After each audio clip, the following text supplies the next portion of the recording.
So once you work on this lead, for an example, now you have called and this person is pretty much interested and looking for a brand presentation or something like that, or moving forward, you think picky, convert this lead. If it is going inside your sales pipeline, you need to convert it and make it in your pipeline. As you see the pipeline section here, it will go here. So you convert it, add the business name, let's say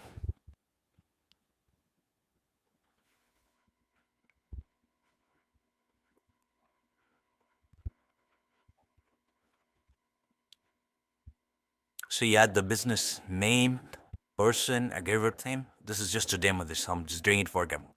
The probability of the deal, because you have spoken, so you know what is the chances of closing it.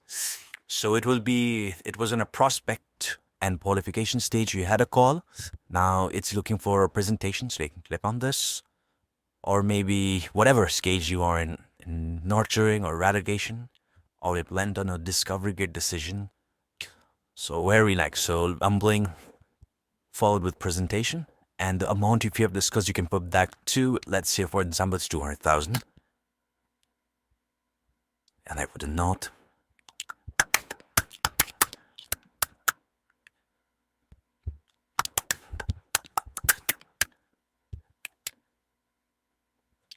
So this or note I just put. Every time you talk to any lead, it's better to put a note so you know exactly, you recall when and what time you had what conversation at that very period. So you have a record.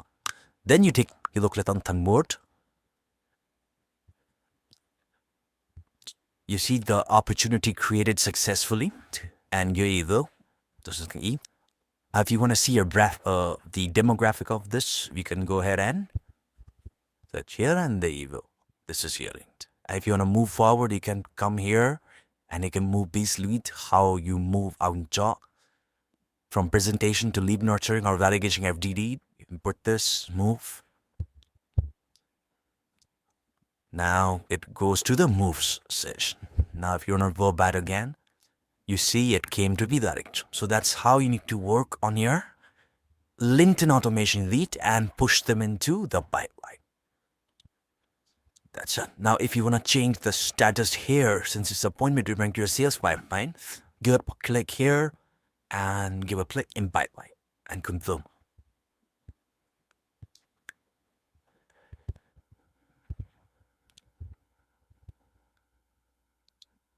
Slave, you have it in pipeline.